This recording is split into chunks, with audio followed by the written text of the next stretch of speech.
자, 시대적인 배경을 한번 봅시다. 여러분, 우리가 읽은 이사야서라는 성경은 주전 700년경에 기록된 성경입니다. 어떤 역사서를 우리가 언제 기록됐나를 볼 때 1장으로 넘어가면 배경이 있다고 그랬죠? 여러분, 이사야 1장으로 넘어가 볼까요? 이사야 1장으로 넘어가면 여기 언제 기록됐나 시대적인 배경이 있다고 그랬어요? 이사야 1장 1절 보니까 이사야 1장 1절 같이 읽어봐요. 유다 왕 우시야와 요담과 아하스와 히스기야 시대에 아모스의 아들 이사야가 유다와 예루살렘에 관하여 본 계시라 그랬죠? 이사야라는 선지자는 4명의 왕을 거쳐가면서 사역했던 선지자. 그러면 4명의 왕 가운데 맨 처음 난 우시야 왕은 거의 죽을 지경에 있는 말년에 그래서 6장 보면 우시야 왕이 죽던 해에 이사야가 부름을 받습니다. 환상 가운데 부름을 받는데요. 그러면 우시야 왕은 55년 동안 왕을 이렇게 통치를 했는데요. 근데 이 마지막 끝자락과 요담과 아하스와 히스기야 이렇게 하면 약 5, 60년 동안 이사야 선지자가 사역을 했다라고 우리가 볼 수가 있는데요. 그 가운데 오늘 함께 읽은 이사야서 44장은 어느 시대냐면 히스기야 왕 시대 때입니다. 그래서 배경이 히스기야 왕 시대 때인데 이때 히스기야 왕은 남쪽 유다 나라의 13번째 왕인데 여러분에게 자주 말씀드린 것처럼 히스기야 왕 때 있었던 역사적인 사건을 우리가 기억하자 제가 말씀드리죠. 히스기야 왕 때 있었던 역사는 뭐라고 그랬어요? 북쪽 이스라엘이 아수르라는 나라에게 멸망당했다. 이걸 우리가 기억하자 그랬어요. 할렐루야. 네. 그러니까 역사적인 사건이 히스기야 왕 남쪽 유다 왕 때 남쪽 히스기야 왕 때 북쪽 왕은 호세아라는 왕이었거든요. 그때에 북쪽 이스라엘이 아수르라는 나라에 멸망을 당합니다. 왜 멸망을 당했어요? 하나님을 저버리고 우상을 섬겼기 때문에 멸망을 당했죠. 하나님을 하나님으로 인정하지 않았다는 얘기입니다. 그럼 남쪽 나라는 어떤가? 남쪽 나라는 북쪽 이스라엘이 주전 722년에 멸망을 당했고 남쪽 유다는 586년에 멸망을 당합니다. 그러면 저 히스기야 왕이 680년에 죽었는데 그러면 680년에 히스기야 왕이 죽은 이후에 586년에 남쪽 그 유다가 멸망을 바벨론에게 멸망을 당하기 때문에 거의 한 110여 년 만에 멸망을 당하는데 어디에 멸망을 당하느냐? 바벨론이라는 나라에 멸망을 당합니다. 여러분 100년 뒤에 일을 말한다는 게 굉장히 우습잖아요. 당장 내일 일도 우리는 잘 몰라가지고 내일을 걱정하고 사는데 성경은 내일 일이 아니라 100년 뒤의 상황을 미리 아시고 이렇게 예언의 말씀을 주셨어요. 근데 100년 뒤의 상황이 어떤 상황이냐? 100년 뒤의 상황이 너희들이 바벨론으로 포로로 끌려가가지고 너무너무 괴로워할 거야. 근데 내가 다시 회복시킬 테니까 두려워하지 말고 기뻐해. 라는 메시지가 오늘 핵심적인 메시지입니다. 할렐루야. 그런데 이사야서가 전체 66권으로 66장으로 되어 있거든요. 성경 전체가 몇 장? 몇 권? 66권이에요.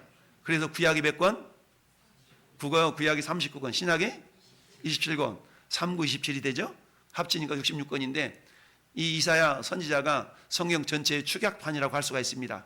그래서 39권은 구약이잖아요. 옛날 약속. 27은 신약, 새로운 약속이죠. 이사야 선지서도 마찬가지. 39장까지는 주로 하나님의 심판에 대한 메시지가 기록되어 있어요. 40장부터는 회복에 대한 메시지가 기록되어 있어요. 그럼 오늘 함께 읽은 오늘 44장은 회복에 대한 메시지가 많을까요? 심판에 대한 메시지가 많을까요? 회복에 대한 메시지가 많은 겁니다.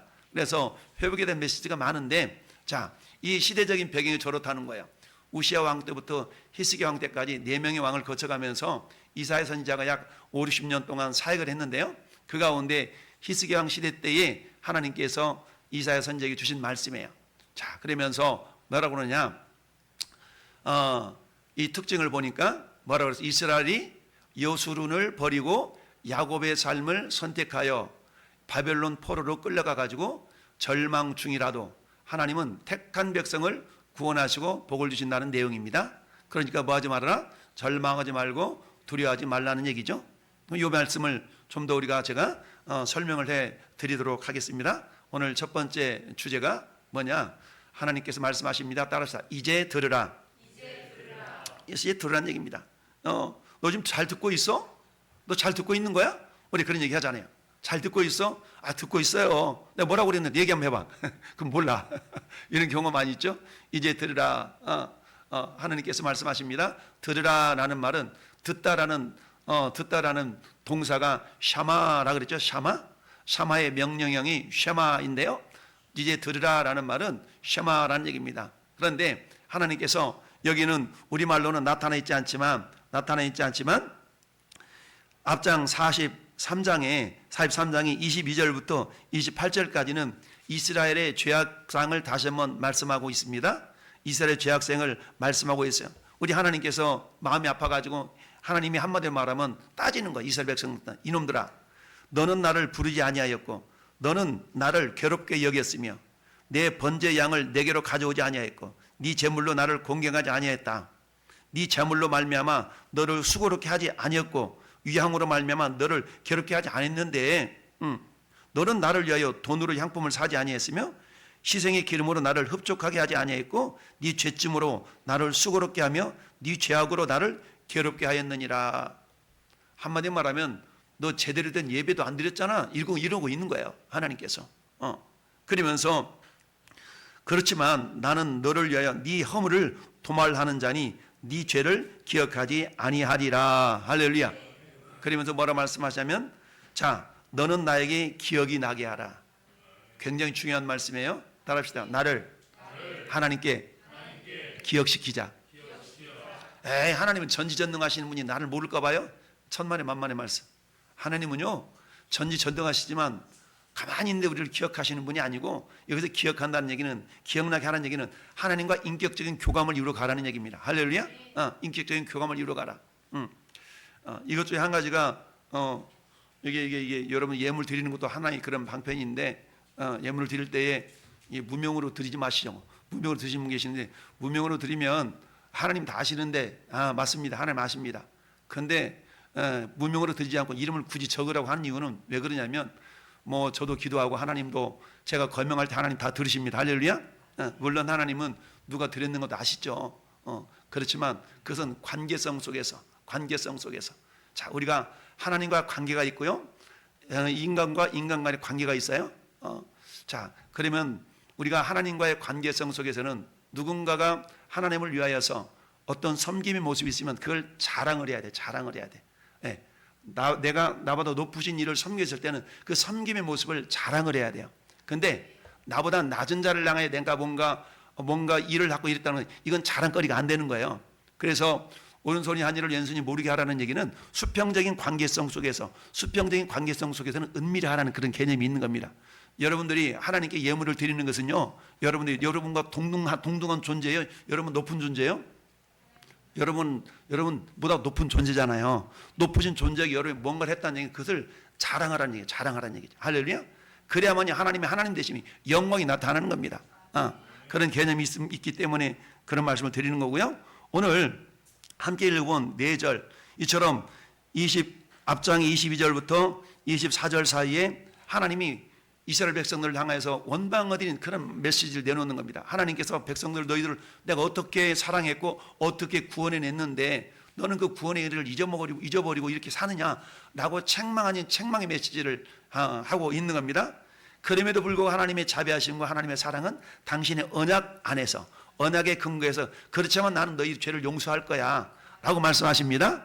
그런데 자, 그러므로 내가 성소의 어른들을 욕되게 하며 야곱이 진멸당하도록 내어주며 이스라엘이 비방거리가 되게 하리라. 하나님께서 뭐예요? 내버려 두신다라는 얘기입니다. 하나님이 내어버려 두신다는 얘기는 하나님의 심판이거든요. 이 일 때문에 어떤 일이 발생하느냐, 바벨론으로 포로로 끌려가는 사건이 발생한다는 거예요. 바벨론으로 포로로 끌려가. 이건 무슨 의미입니까? 나라가 해체가 된다는 얘기입니다. 그러면 나라 해체된다는 얘기는 백성이 사라지느냐? 아니요. 땅이 사라지느냐? 아니요. 땅도 그대로 있고 사람도 그대로 있지만 뭐예요? 포로가 된다는 얘기입니다. 포로가 된다. 어디에? 바벨론에게 포로가 된다라는 얘기입니다. 왜 그럴까요? 그들이 하나님의 통치를 버렸기 때문에, 하나님의 법을 무시했기 때문에 그렇다라는 얘기입니다. 하나님의 법을 무시하고, 지난주 설교의 핵심이 뭐였습니까? 그 당시에 왕이 없으므로 자기의 소견에 옳은 대로 행하였더라 라는 것이 지난주 설교의 핵심이었어요. 왕이었기 때문에 뭐예요? 자기 소견대로. 오늘날의 우리의 왕은 누구예요? 하나님이십니다. 할렐루야. 우리에게 왕이 없다는 얘기는 뭡니까? 하나님이 없다는 얘기죠. 아니 나 예수 믿는데, 아니 나 교회 다니는데, 아니 교회를 다녀도 하나님을 믿는다 말하면서도 뭐가 없는 거예요? 그 사람을 지탱해 줄 말씀이 없는 겁니다. 말씀은 곧 법이거든요. 여러분 성경 66권 가운데 맨 앞에 있는 5권을 뭐라고 얘기합니까? 모세오경 또는 토라라고 말합니다. 모세오경 가운데 중간에 있는 창세기, 출애굽기, 레위기, 민수기, 신명기 이 5개의 성경 가운데 특별히 레위기서를 법전이라고 말합니다. 법이 가운데 기준을 삼고 있는 겁니다. 이 레위기서를 중심으로 해서 창세기, 출애굽기, 민수기, 신명기 이 5가지 전체를 토라라고 하는데 이스라엘 백성들, 유대인들은 지금도 이 성경 5권을 굉장히 신주단지 모시듯이 모시면서 암송도 하고 그들의 삶의 지표로 삼고 있죠. 왜냐하면 이 5가지가 법이요, 법. 법을 기준으로 해서 나머지 성경들이 쫙 연결되어져서 이루어지고 있는 겁니다. 이 법이 무너지면 나라가 무너지게 돼 있습니다.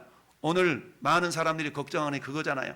여러분 이 정부가 바뀌면은 그야말로 많은 전 정부에 있었던 사람들이 이런 법 저런 법을 얽혀가지고 다 한마디 말하면 파면시키고 감옥 보내고 교도소 보내고 막 이러잖아요. 정의, 공의라는 명분하에 그렇게 명목하게 그렇게 만들어 나가잖아요. 근데 이번 정부 들어서면서 더 큰 문제가 발생하게 되죠. 무슨 문제냐? 내가 법으로 나와 적대 세력이 있던 사람들을 심판하고 감옥 보내고 교도소 보내고 이럴 수 있다 쳐요.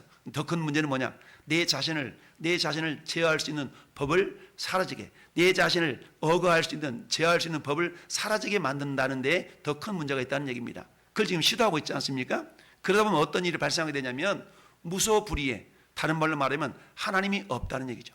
주인 없는 삶을 살게 되어지면 이스라엘 백성들이 저 바벨론 포로로 끌려가가지고 나라 없는 서름을 겪게 되는 그런 일들이 적나라하게 빚어지게 되는데 그 과정이 있다는 겁니다. 그 과정이 있어. 하나님께서 어떻게 하나님께서 복을 주셨는가를 보면요. 자, 이제 들으라 라고 말씀하시면서 하나님께서 대상을 3가지로 얘기하는데 첫 번째, 야고보 들으라. 야고보 들으라. 근데 두 번째 뭐라고 말씀합니까? 이스라엘아 들으라. 세 번째, 여수르나 들으라. 여러분 그런데 이 세 이름들은 결국은 한 이름이에요. 한 이름. 여러분 한 목사야, 한 반사가, 상균 예비야 똑같은 나지만 부르는 호칭이 달라집니다. 이처럼 야곱아 들으라. 하나님 말씀합니다. 1절에 나의 종 야곱, 내가 택한 이스라엘아 이제 들으라 라고 말씀하죠. 쉐마 이스라엘, 들으라는 얘기예요. 쉐마 야곱, 들으라는 얘기입니다. 자, 야곱이라는 이름은 어떤 이름입니까? 형 예수와 겨루어서 형의 장자의 명분을 빼앗았던, 그야말로 자기의 욕심을 위하여 살았던 그런 이름이 뭐예요? 야곱이라는 이름이에요.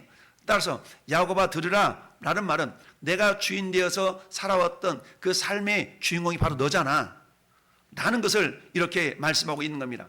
즉 이스라엘 백성들이 이제 어떻게 된다고요? 성수의 어른들을 욕되게 하면 야곱이 진멸당하도록 내어줘 버려요. 어디에? 바벨론에게. 근데 이게 당장의 일이 아니라 100년 뒤의 일이지만 주님이 그렇게 하신다는 얘기입니다. 우리나라가 5년 동안에 당장에 무슨 일이 일어나지 않을 수는 있어요. 그러나 5년이 지나고 6년이 지나고 7년이 지난 다음에 이 나라가 엄청난 어려움에 봉착할 수 있는 가능성은 충분히 있다는 얘기입니다. 그 영적인 원리가 이스라엘 백성들이 바벨론의 포로로 끌려가서 엄청난 고난을 당한 그 영적인 흐름과 너무나도 흡사하기 때문에 그렇다는 얘기입니다. 그건 뭐냐? 야곱아 들으라. 여러분 우리 대한민국이 어떻게 건국이 됐습니까? 철저한 하나님의 은혜 아니었어요? 할렐루야. 하나님의 은혜였습니다. 여러분 제헌국회가 어떻게 시작됐습니까? 기도로 시작한 국회 아니었어요? 그렇지 않습니까? 근데 어느 틈엔가 이런 모습들이 다 사라지고 뭐가 되는 겁니까? 하나님께서 야곱을 뭘로 변화시켜 주셨어요? 이스라엘로 변화시켜 주셨죠. 여러분 20년 동안 외삼촌 라반의 집에서 고생 생고생하면서 이런 게 저런 게 다 배워가지고 거부가 되어서 고향으로 돌아오는 야곱. 그런 야곱에 여전히 두려움이 있었죠. 형 예수로부터 어떻게 하면 내가 안 갚으면 당할까라는 두려움이 있었어요. 그래서 야복강을 넘어가지 못하고 고민하고 있는데 여호와의 사자가 씨름을 걸어오지 않습니까? 씨름을 걸어왔어. 씨름하다 하다가 여호와의 사자가 자기가 이길 수 없음을 보고 환도뼈를 쳐가지고 결국에는 어때요? 야 네가 이겼다 라고 하나님이 인정해 주시잖아요. 그래서 얻은 이름이 이스라엘이라는 거예요. 이스라엘이라는 말은 하나님과 엘은 하나님이죠. 하나님과 겨루어 이겼다는 거죠. 이건 뭘 의미냐면 이제 내 힘과 내 의지와 내 지식을 의지했던 그런 삶 내려놓고 이제 날 좀 믿어봐. 날 좀 믿어봐. 라는 새로운 이름이 이스라엘입니다. 그런 이스라엘이라는 이름을 가지게 하셨던 그 하나님. 여러분, 성경은 고린도후서 5장 17절에 그런즉 누구든지 그리스도 안에 있으면 새로운 피조물이라 이전 것은 지나갔으니 보라 새 것이 되었도다. 할렐루야. 안디옥에서 성도들을 1년 반 동안 바나바와 바울이 가서 가르쳤더니 그들이 그때 비로소 그리스도인이라는 칭함을 받았더라. 할렐루야. 무슨 말씀입니까? 비로소 예수 그리스도가 내 인생의 목적이 되는 삶을 살았다는 얘기입니다. 이전까지는 내 인생의 목적이 뭐였습니까? 돈 버는 것이 내 인생의 목적이었습니다. 걸어간 주일날 내가 놀러 가는 것이 내 육신의 즐거움을 끼치는 것이 내 인생의 목적이 되었어. 그랬던 인생은 야곱의 인생입니다. 그랬던 인생이 이제 어때요? 이제 내가 주를 위하여서 복음을 위하여 살리라 라고 변화되어진 이름이 이스라엘인 줄 믿습니다. 전 여러분들을 예수님을 알지 못했던 우리를 죄악 가운데 건져내서 우리를 성도라고 불렀어요. 할렐루야. 이 성도라는 말은 이스라엘이라는 말입니다. 세 번째, 그런 이름들을 하나님께서는 이스라엘로 바꿔주시고 이제 그렇다면 변화된 너의 삶이 어떤 삶이 되어야 될 것인가 라고 말씀하시는 칭호가 여술은이라는 칭호입니다. 여러분, 여술이라는 칭호는요 어떤 의미가 있냐면 의로운 자, upright one이라는 의로운 자라는 그런 의미가 담겨져 있습니다. 이걸 70인역에서 헬라어로 번역할 때는 이것을 사랑받는 자라는 말로 표현했어요. 의로운 자. 그러면 하나님께서는 어떤 자를 사랑하시느냐? 말씀대로 살아가는 자를 하나님은 사랑하신다는 얘기입니다. 할렐루야. 이게 여술은이라는 얘기입니다. 그렇다면 야곱으로 선택되었던 이스라엘 백성들을 하나님 이스라엘이라는 새로운 피조물로 빚으신 다음에 이제는 내가 너에게 명령한 모든 명령을 듣고 지켜 행하라. 이게 여술은이에요. 말씀을 기준 삼아 사는 인생이 여술은이라는 얘기입니다. 할렐루야. 그런데 지금 히스기야 왕 시대 때 이스라엘 백성들은 어떤 삶을 살고 있느냐? 북쪽 이스라엘이 멸망당하는 것을 보면서도 어떻게 살고 있느냐? 여순으로 살지 못했어. 이스라엘로도 살지 못했어. 명목상으로는 이스라엘이지만 그들은 여전히 어떻게 살았냐? 야곱으로 살아가는 겁니다. 그러니까 하나님 너무 마음이 아픈 거야. 너무 마음이 아프니까 주님 뭐라고 말씀하세요? 그러므로 성소의 어른들을 욕되게 하며 야곱이 진멸당하도록 내버려뒀다. 여순으로 칭함을 받아야 될 그 이스라엘 백성들을 하나님은 여순으로 칭하지 않냐고, 이스라엘로도 칭하지 않냐고. 야곱, 이전에 네가 나를 만나지 않았던 때의 그 존재, 여전히 육신의 소욕대로 살아왔던 그 존재로 주님이 지금 칭하고 있는 겁니다. 이게 뭐예요? 하나님은 그런 이스라엘, 그런 야곱, 그런 여수를 향해서 뭐라고 말씀하세요? 들으라라고 말씀하고 있습니다. 여러분, 지금 43장 25절부터 28절까지는 진멸당하도록 내버려 두겠다. 이거 굉장히 나쁜 상황이잖아요. 그런데 나의 종 야곱, 나의 택한 이스라엘아 들으라, 이제 들으라 라고 했을 때는 이제 들으라 라는 말 가운데 이 말은 어떠면 예타 이런 의미가 있는데 이 워라는 말은 접속사인데요. 그러나라는 접속사예요. 우리 한글 성경에 나타나 있었지만 그러나라는 것은 뭡니까? 앞에 있는 내용과 뒤에 있는 내용이 상반되어질 때 그 접속사가 사용되잖아요. 오늘 44장과 43장을 잇는 첫 단어가 그러나입니다. 그러나. 지금 이스라엘 백성들은 어때요? 저 이집트 땅에서 구원받은 그 은혜를 잊어버렸어요. 그리고는 어때요? 예수 그리스도가 오늘날로 말하면 내 인생의 주인임을 되게 주인 되는 삶을 살겠다고 고백하며 살아가던 그 삶이 어느 틈엔지 예수님은 사라져버리고 여전히 내 욕심을 위하여 살아가는 그런 인생으로 전락해버리고 말았다는 얘기입니다. 내가 누구를 선택할 것인가? 어떤 대통령을 뽑아야 될 것인가? 지난주에도 설명했잖아요. 어떤 대통령을 뽑아야 될 것인가? 우리 주님은 여수론과 같은 존재가 되기를 원하셔요. 여수론은 어떤 존재? 의로운 자, 하나님의 말씀의 빛에 거하여 살려고 하는 자, 거기에 근접한 자, 이게 여당이든 야당이든 떠나서 거기에 좀 더 근접한 자를 대통령으로 하나님은 선택하기를 원하셨지만 이 나라의 절반 좀 못 미치는 그 사람은 여전히 어때요? 여수론을 쫓아 사는 인생이 아니라 야곱을 쫓아 사는 인생의 삶을 살아가기를 원하는 쪽을 선택했다고 볼 수가 있다는 얘기입니다. 그렇다면 우리나라의 미래가 어떻게 될 것인가? 하나님 100년 뒤에 110여 년 뒤에 바벨론이라는 나라의 멸망을 선언하셨고 그리고 하나님께 다시 회복을 말씀하셨죠. 그렇다면 100여 년 동안의 기회는 어떤 기회입니까? 회개할 기회요. 다시 한번 여수론의 삶을 회복할 기회이지만 그건 이 기회를 놓치고 말았던 것이죠. 여러분, 하나님께서 왜 그러잖아요. 너 그러면 너 죽을 줄 알아? 이 무슨 말입니까? 그러니까 뭐 하라는 얘기예요? 돌이키라는 얘기죠. 돌이키라는 얘기. 그럼에도 불구하고 이스라엘 백성들은 이러한 이사야 선지자의 예언의 말씀을 받아들이지 않았던 것이죠. 그 결과로 100여 년이 지난 뒤에 결국 어떻습니까? 바벨론이라는 나라를 통해서 멸망을 당하고 말았다. 근데 하나님은 멸망 가운데 거하도록 내버려 두지 아니하시고 감사하게도 뭐 하신다? 회복시키겠다라고 말씀하고 있는 겁니다. 할렐루야. 이게 하나님의 은혜인 줄 믿습니다. 여러분, 오늘 하나님 저와 여러분을 향해 말씀하십니다. 여수르나 이스라엘아 야곱아, 하나님 말씀합니다. 한 반사가 한 목사야? 누구 예비야? 너 성도잖아? 라고 우리를 부르고 계신 줄 믿습니다. 자, 그렇습니다. 그러니까 하나님께서 말씀하세요. 불렀다면 뭔가를 말씀해야 되잖아요. 불렀으니까 왜 불렀는데요? 이렇게 하려고 라고 해야 되는데, 우리 하나님 부르신 다음에 내가 너를 부른 내가 누군지 알아? 내가 널 불렀는데 내가 누군지 알아? 라고 하나님 당신이 스스로가 난 이런 존재야 라고 하나님 자신을 드러내시는 내용을 기록하고 있습니다. 첫째, 하나님 어떤 분이냐? 2절 말씀 보니까 너를 만들고, 그렇죠? 너를 만드신 분. 하나님 따라서 나를 만드신 분. 만들었다. 영어로 말하면 make죠. 원어로 말하면 아싸라는 단어입니다. 아싸. 하나님께서 우리를 어떤 분이요? 만드셨어요.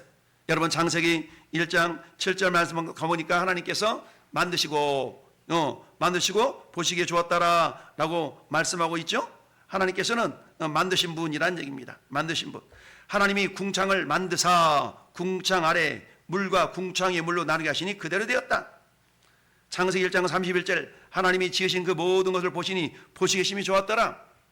성경에는 짓는다라는 말과 만든다라는 말이 이렇게 서로 통용되어 써지고 있지만 원어는 다르게 기록된 경우가 있습니다. 여기서 만들다라는 말은 2절 두 번째 짓는다라는 말도 있는데, 근데 만들다 아싸라는 단어는 이처럼 하나님께서 make 만들다라는 의미가 있습니다. 여러분, 창세기 3장 21절에 하나님께서 아담과 하와를 위하여서 뭘 만들어 주셨어요? 가죽옷을 지어 입히시니라. 그때 지어 입히시다 할 때 짓다라는 그 단어도 저기서 아싸라는 단어를 썼어요. 그리고 뿐만 아니라 여러분, 창세기 19장 19절 말씀에는 롯을 통하여서 하나님은 소돔과 고모라 땅을 심판할 때 건져주신 그 사건이 나오잖아요. 그때 하나님께서 롯이 고백합니다. 주의 종이 주께 은혜를 입었고 주께 큰 인자를 내게 베푸사. 근데 베풀다라는 의미도 아싸라는 단어를 사용했어요. 이처럼 하나님께서는 뭐라? 내가 너를 만든 사람이야. 이스라엘 너희를 내가 만들었어 라고 말씀하고 있습니다. 이것은 어떤 의미가 있냐? 전혀 불가능한 상황 가운데서 가능케 했다라는 일종의 무에서 유를 만들어 가시는 그런 의미가 담겨진 단어입니다. 여기 비해서 두 번째는 뭐라고 말씀하세요? 나를 모태에서 뭐 했다? 지으신 분. 이때 짓다라는 단어는 야차르라는 단어인데요, 이건 어떤 꼴을 만들어 가는 겁니다. 꼴 형태를 만들어 가. 마치 여러분들이 저 밀에서 밀가루를 만들어낸 것을 보통 아싸라고 한다 그러면 이 밀가루를 가지고 빵도 만들고 케이크도 만들고 이걸 갖다가 뭐라고 할 수 있냐? 아차르, 야차르라고 할 수가 있는 겁니다. 이처럼 하나님께서는 나라는 존재를 어떻게 했다고요? 저 흙에서 어때? 먼지를 가지고 이렇게 조물딱거려 가지고 사람을 만들었어요. 그게 창세기 2장 7절 말씀이에요. 하나님 우리를 어때요? 만들고 지으신 분. 이걸 다른 말로 표현하면 빚으신 분이라는 표현을 하죠. 나를 빚어 가셨어요. 이처럼 하나님께서는 이스라엘을 향해서 말씀합니다. 야곱을 향해서 여수를 향해서 말씀하면, 야, 내가 너를 만들었잖아. 내가 너를 빚었잖아. 내가 너를 지었잖아. 그리고 내가 너를 도와줄 수 있어. 할렐루야 라고 말씀하십니다. 그러면서 우리 하나님께서 말씀하시기를 내가 너를 도와준다. 아자르라는 단어인데요, 내가 너를 도와줄 것이다. 그러니까 뭐하지 말아라? 두려워하지 말라라고 말씀하고 있습니다. 자, 그러면서 하나님께서 이처럼 누구인가? 나는 이런 존재야. 난 이런 존재. 하나님이 이스라엘에 들으라, 야곱에 들으라, 여수나 들으라 라고 말씀하시고 나서 왜 들어야 되는데 왜요? 이렇게 하니까가 아니라 내가 너를 불렀는데 나라는 존재 이런 존재야 라고 하나님께서 당신을 드러내고 계시는 거예요. 내가 이런 존재야. 하나님은 우리를 만드신 분입니다. 하나님은 또 우리를 빚어가시는 분입니다. 그 하나님 우리를 도와주실 수 있는 분입니다. 할렐루야. 우리를 도와주신 분이야. 그러니까 하나님께서 우리를 도와주시니까 어떻게 도와주시는가? 신명기서에서 이렇게 말씀하고 있습니다. 네가 나가서 적군과 싸우려 할 때에 말과 병거와 백성이 너보다 많음을 볼지라도 그들을 두려워하거나 놀라지 말아라. 내가 애굽 땅에서 너를 인도하여 내신 내 하나님 여호와께서 너와 함께 하신다. 할렐루야. 그러니까 뭐 한다? 두려워하지 말라는 얘기죠. 두려워하지 말라, 놀라지 말라는 얘기입니다. 마찬가지입니다. 우리가 신실하게 하나님의 공의와 정의를 쫓아 행하는 그런 믿음의 사람들이라면 우리에게 어때요? 이 나라 자체가 어려움에 겪을 수 있지만 그러나 그것 때문에 놀라지 말고 두려워하지 말라. 반드시 회복한다. 회복에 하나님을 신뢰하시길 바랍니다. 할렐루야. 회복해 주신다는 말씀입니다. 여러분 히브리서 13장 6절 말씀에도 주는 나를 돕는 자신이 내가 두려워하지 않겠노라. 사람이 내게 어찌하리요. 할렐루야. 우리 하나님이 내가 너를 떠나지 아니하며 내가 너를 버리지 않겠다라고 주님 말씀하시지 않습니까? 우리가 예수 그리스도를 구주 삼는 우리 하나님은 떠나지 아니하시고 버리지 아니하십니다. 그러나 뭐는 있어요? 고통과 혼란이 있을 수가 있습니다. 왜? 잘못된 선택 때문에 우리는 고통을 당할 수가 있어요. 그러나 당장에 그 고통이 다가오지 않지만 우리 자녀 세대들이 그 고난을, 그 고통을 다 짊어질 수가 있습니다. 그러니 얼마나 안타깝습니까? 우리 세대 때는 그게 없을 수도 있어요.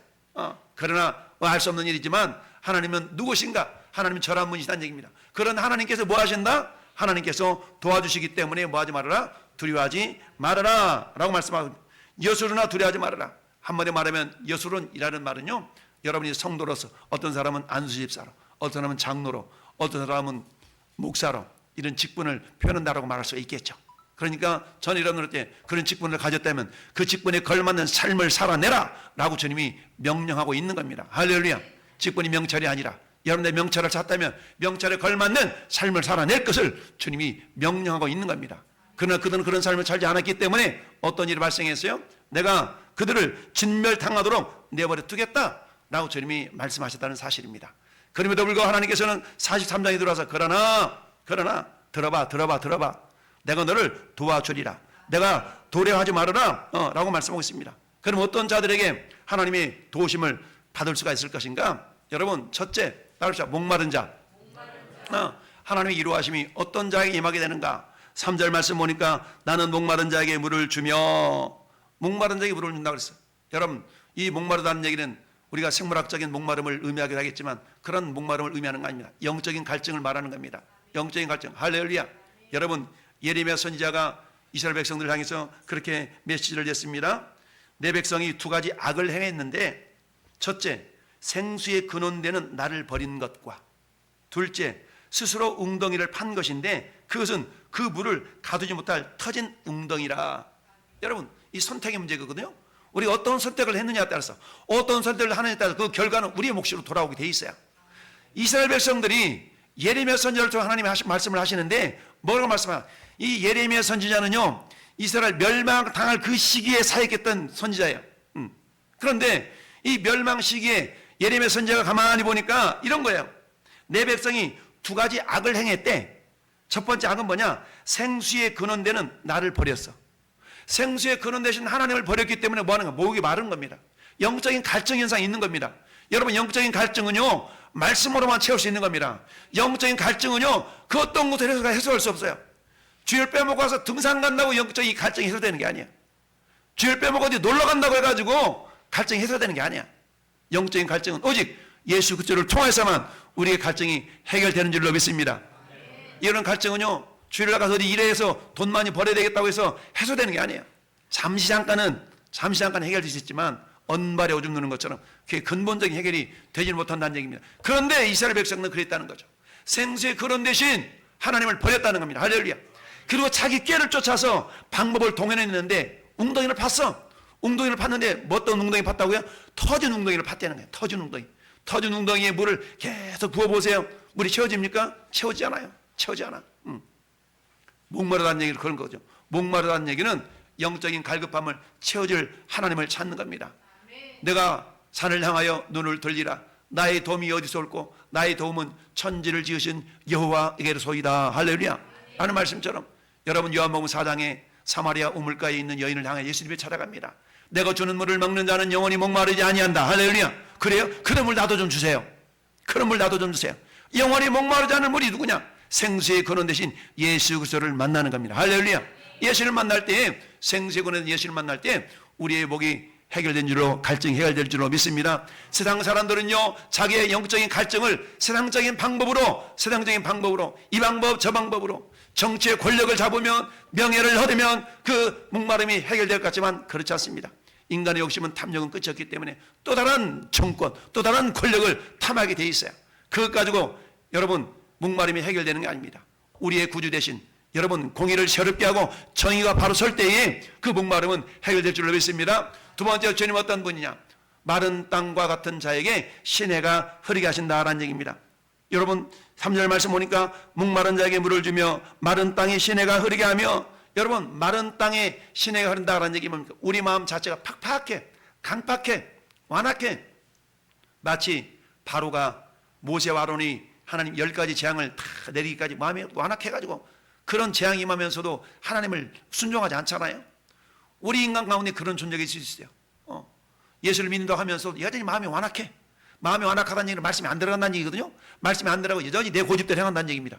이런 사람들은 어떤 사람들이에요? 마른 땅과 같은 사람들이에요.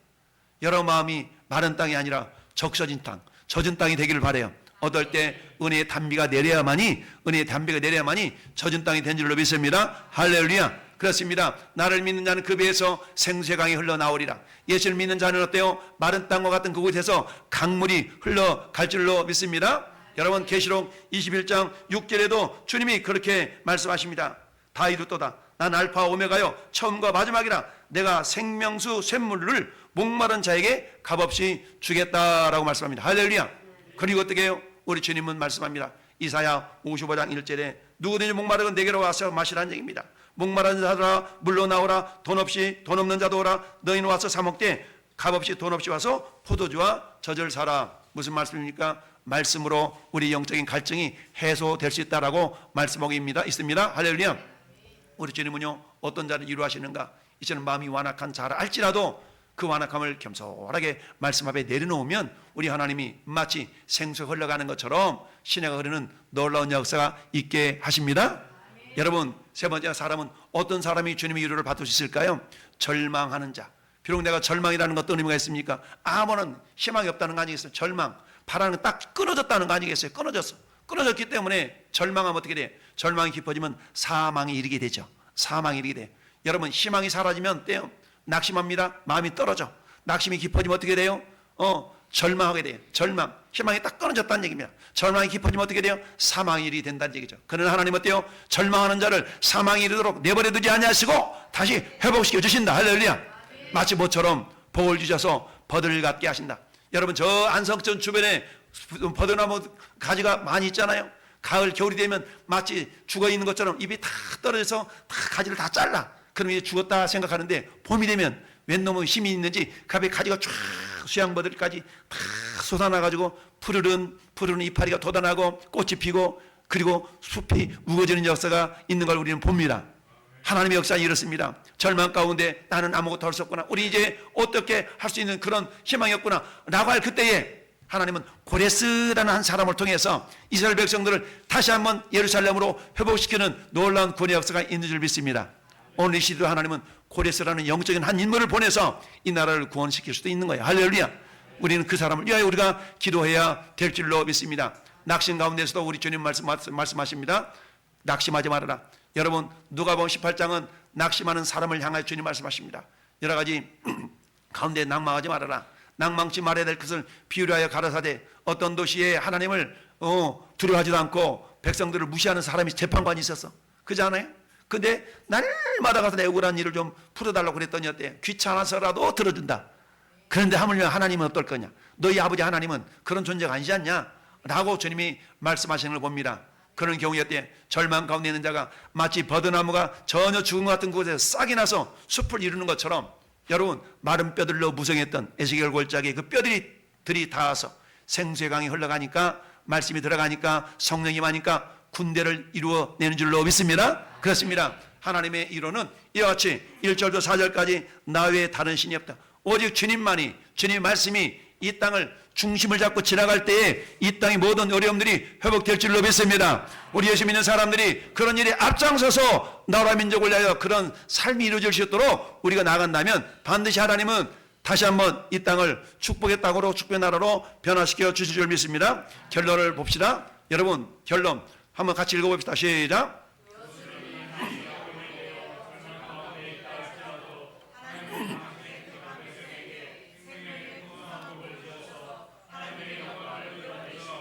(23절을) 읽어보겠습니다. 23절 넘겨서 23절 같이 읽습니다.